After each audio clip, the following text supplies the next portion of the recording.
So, for those of you who don't know me, my name is Dr. Melissa Lee, and I'm one of the naturopaths and I registered acupuncturist at our Conceive Health Clinic downtown. And I'm here tonight to answer all your questions about acupuncture and fertility. So, I encourage you guys to start to ask your questions and type in your questions in the Q&A box. The questions will be answered anonymously, and will be recorded and sent out to all the participants tonight in about kind of 2 days. So we'll kind of start. So as you guys are typing out your questions, I'm just going to give a brief overview of acupuncture. One of the most common questions that I do get about acupuncture is, what is it and how does it work? So I think by giving you a brief overview, it's going to give you some context in terms of what our treatment goals are when we're completing our acupuncture sessions. Okay, so I'm going to share my screen here. And we're going to talk about acupuncture. So acupuncture is a modality that's been rooted in traditional Chinese medicine since 2700 BC. There's this long historical use of acupuncture, and its first uses were recorded in these classical texts, the Ling Shu and the Systematic Classic, where it really described, what conditions acupuncture was great for, where to locate points, how to manipulate the needles, all the way to modern day, where acupuncture is approved by the World Health Organization in 183 countries for various conditions because of its safety and efficacy. And so when we kind of look at acupuncture, a lot of the kind of maps that you might look at will have these long lines or meridians, we call them. And so the body is a little bit of a map for these acupuncture points. The body consists of these longitudinal and latitudinal lines, which we call meridians. And these meridians correspond to specific organ systems. And the theory or the thought is that illness or disease arises when there is blockage in these meridians, so blockage of flow of qi or blood. And acupuncture is one of those therapies that can relieve these blockages to promote smooth flow of blood and qi, nourish yin, tonify yang. And so what does that actually mean, though? What does that actually mean from a physiological and anatomical perspective? Well, a study done out of the University of Shanghai in 1959 actually dissected all of these acupuncture points and found that 323 out of the 324 points corresponded to nerve endings, peripheral nerves specifically.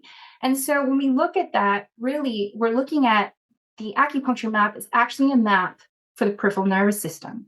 And so in acupuncture, when we're trying to, add points to the lower abdomen, the back, the limbs, the legs, the head, what we're really trying to do is cause two responses. One is a local or a peripheral response, and two is a global and central response in the nervous system. Okay, so let's kind of look at local and global. So when we're needling in our sessions, we are doing some local points, specifically on the lower abdomen, specifically on the sacrum. And with every nerve ending, with every acupuncture point corresponds to a nerve ending. And with that comes a vascular bundle, so an artery and vein. This is referred to as a neurovascular bundle. So what we're trying to ultimately do is improve blood flow to the ovaries and uterus in our treatment sessions. And what that means is more blood flow, more nutrient delivery, especially for people having their retrievals. We're trying to optimize egg quality as much as possible. And multiple studies have established that acupuncture will increase blood flow through the uterine artery and ovarian artery by ultrasound metrics. And this has been well established. So that's one of the local effects we're trying to create. One of the more central or global effects we're trying to create, now this is a intense diagram, but when we're needling a nerve ending, I want you to remember what we're trying to do is we're trying to cause three things, okay? We're trying to create a sensation. And so in your treatment sessions, what most people will notice is when someone needles them, they're going to experience a deep, heavy pressure sensation. In Chinese medicine, we call that the qi response. In kind of Western translation, it's a nervy feeling, right? And that sensation creates a signal which is transmitted to create an effect. And so when we look at this, we see an acupuncture needle goes in, it creates a transmission. Signals created, and it's transmitted through C and A delta fibers. That signals then registers in your vertebrae or spinal column. And this is then going to cause a local effect. So for example, blood flow. with enough stimulation, this signal can travel up to your nervous system where it's going to influence brain or hypothalamic or central brain function, right? Nervous system function. So specifically in the context of fertility, what we are trying to do is we're going to have an acupuncture needle inserted. That's going to create a signal which goes to your spinal cord vertebra. That's going to cause a local effect, which is going to say, okay, let's increase blood flow to the ovaries or adrenal glands. If with enough stimulation, the signal is going to keep going and it's going to affect hypothalamus and brainstem. So what that means is if we can impact the hypothalamus, we can impact the pituitary. And this is where you see acupuncture in its ability to regulate things like FSH, LH ratios, and PCOS. It can regulate menstrual cycles, and it can help increase beta endorphins, which relate to decreased cortisol levels and have a kind of positive effect on stress response. The other thing is if the signal continues to travel up to higher brain centers, this is where we get regulation of your rest and digest phase in your fight or flight mode. So that sympathetic versus parasympathetic mode. Okay. So that's kind of a brief overview of what we are trying to achieve in our acupuncture sessions. And so I'm going to open up the Q&A box and start to answer some questions. So our first question is, I'm terrified of needles. What can I expect to feel during the process of the pins going in? So the needles are hair thin. The thickness of it is a very, very small gauge. And so when we insert the needles, there's usually a quick tap. Sometimes some people can feel the sensation of the needles pricking through. So there's a small, sharp sensation. And then as the needle goes in, there's going to be a deep, heavy pressure sensation. I often say after I've set the needles, it does feel like you have a weighted blanket on you, but you don't. So sometimes that can create a little bit of like stress or anxiety because you think one thing, but you know there's no blanket on there. So it's going to feel a heavy pressure sensation, and that's the chi response that we want. If you're feeling any sharp or consistent sharp feeling, that is not a sensation that we want. So just let your practitioner know. And if you're uncomfortable, they can take up the needle and reinsert it to get the proper response. Does acupuncture hurt? Acupuncture is not, most people will say it's not painful. Sometimes the insertion process can be a little bit irritating if they feel a sharp sensation. The hands and the feet and the ankles are always the most sensitive because they have more sensory receptors in those areas. But in general, acupuncture doesn't really hurt. It's that dull pressure sensation that some people find uncomfortable, but they get used to, and some people find they don't hurt at all.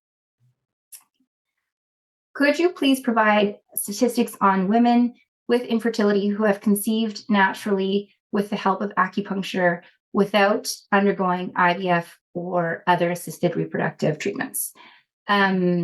So statistics who have conceived naturally with acupuncture. In the literature currently, a lot of the studies are based in IVF or ART settings. So whether they're doing IUI, or IVF cycles. Currently, I can definitely look into statistics on women with infertility who's conceived naturally with acupuncture. And typically in these cases too, there's usually a preconception care plan kind of coming in with acupuncture. I don't know if I could answer specifically statistics on acupuncture as the only intervention that's happening for women conceiving naturally. And I think other things play a role into that in terms of age, if there's any underlying conditions, things like PCOS, endometriosis, diminished ovarian reserve, other kind of things we have to think about as well, diet, lifestyle, all play a role in specifically, or is a variable in kind of the success of conceiving. Can you please let me know the best times to do acupuncture? 1 month prior to egg freezing, and how many times and often would be optimal? So prior to egg freezing, my typical recommendation is 1 month prior to calling in your day one. I recommend 2 to 3 times a week until retrieval. The literature will cite anywhere all the way up to 3 months prior, 4 to 5 times a week. And the least effective frequency I've seen in the literature is 2 to 3 times a week in the month prior to calling in your day one and in cycle itself. Can acupuncture help with pain management for endometriosis and adenomyosis, both during and between periods, and also support hormone balance for estrogen dominance? Acupuncture can definitely help with pain management for endometriosis and adenomyosis. So I'll answer that part first. Acupuncture, one of the mechanisms, one of the two things that acupuncture has been studied for is fertility and pain management in general. When you look at, all the literature out there so far. And specific to endometriosis and adenomyosis, acupuncture has an ability to regulate inflammation and therefore relieve pain specifically in these cases during your period and in between periods. It will also support hormone regulation through that HPA axis mechanism. So how do I regulate that hypothalamic pituitary axis and regulate ovulation and folliculogenesis through those mechanisms? Where on the body would you place needles for successful results? So on the body, when we look at the anatomical sites of where the needle should be placed, usually it's the lower abdomen. So these are kind of over top of ovaries and uterus, which correspond to various nerves, ilioinguinal, genitofemoral nerves, and also lower limbs. So we're getting some peripheral stimulation that links up to pelvic cavity innervation. And then low back is a really nice spot right over the sacral foramen, which gives direct innervation to the pelvic cavity. And also too, depending if there's other kind of conditions, for example, high stress, we're going to do a lot of ear points or head points to help with stress management and manage cortisol levels. What does a session look like? So whenever someone comes into our office, and they come up to Conceive Health downtown. Oftentimes they're going to come up and they're going to see a wall of plants. Our admin really love to make a nice, peaceful, relaxing environment. You're often going to be showed into your treatment room where you'll be asked to change. And there, you'll change, you'll get ready, you'll lie on the table, and you'll be given, 30 seconds to a couple minutes to just kind of rest and relax. After that, a practitioner is going to knock on the door and come into the treatment room where they're going to ask you a couple questions, see where you're in the cycle, if there's any updates you have for them, and then we're going to set the needles. So oftentimes we start at the feet, move up to the head. And if at any point you feel uncomfortable, always let the practitioner know if, some acupuncture points are uncomfortable, if there's points that you don't really want done.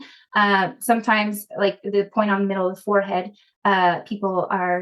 individuals can be sensitive to, and so they don't want that needle, for example. And then after the needles are set, we either play a meditation. It could be a fertility meditation. It could be a general meditation. We might implement some breathing techniques to improve heart rate variability and regulate your nervous system, or we might have silence.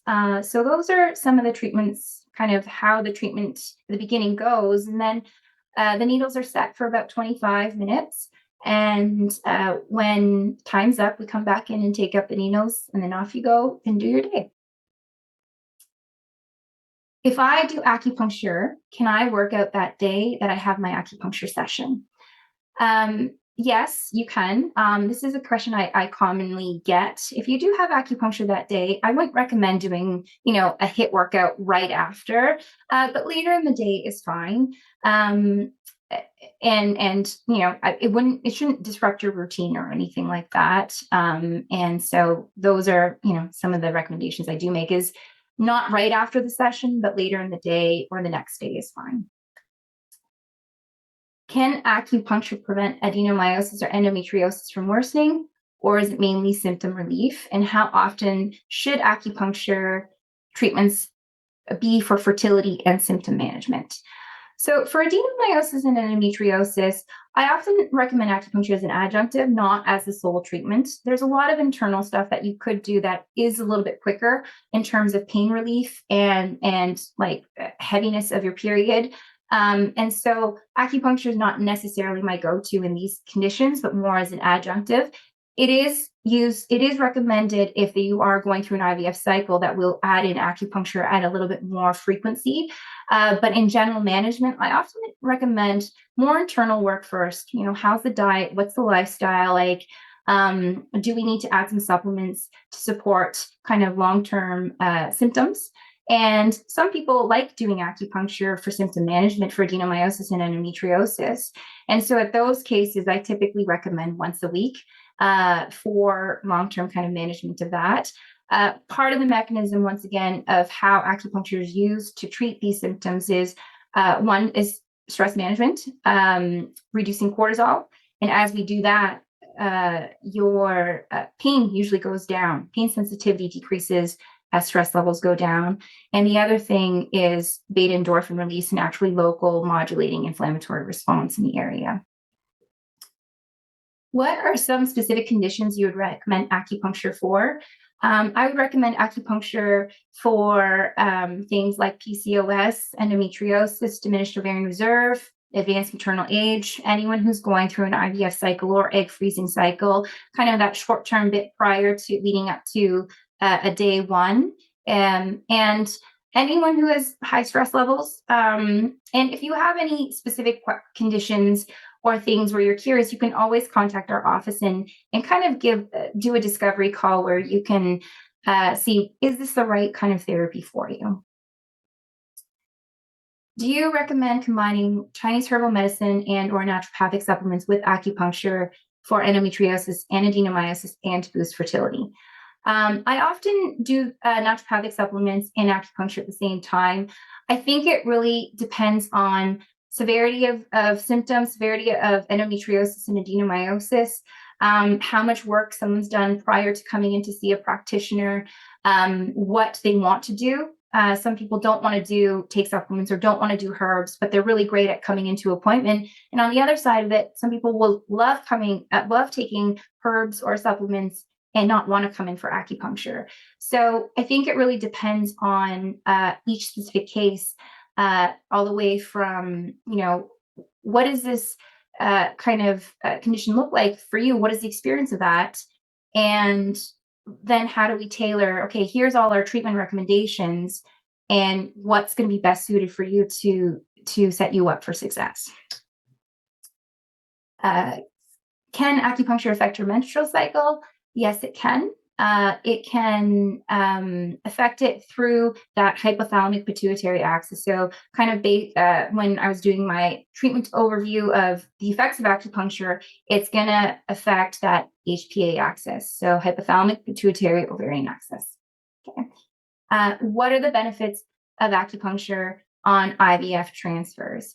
This is a great question. Acupuncture has been studied for IVF for transfer specific. It has three main benefits. So one, it helps improve blood flow. Okay. So in the literature, what we're seeing is improved blood flow. And so you can see that, thicker endometrial lining, trilaminar pattern on kind of a lining check prior to going into your frozen embryo transfer. The other thing benefits is acupuncture has been shown to improve markers of endometrial receptivity, things like HOX-A10 expression, lymph protein expression, peanut pod formation, and these have been shown in the research studies. Do you rotate pressure points for different parts of the menstrual cycle and for IVF cycles? I don't know what you mean by rotate pressure points. I think we do manipulate the needles at different, and we do insert different needles at different points according to the menstrual cycle. And so oftentimes we will kind of rotate protocols depending on if someone's in follicular phase or luteal phase or ovulatory phase. And for IVF cycle, we definitely will have a set protocol, but we add in specific constitutional points that might help someone that day.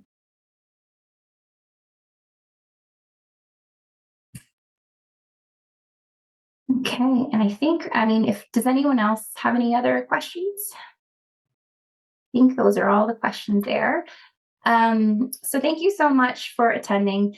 And I hope you guys got all your questions answered. If you have any further questions or want more information, you can always book a discovery call with Conceive Health and talk to one of our practitioners and ask specific to your case some details and see if it's a right fit for you.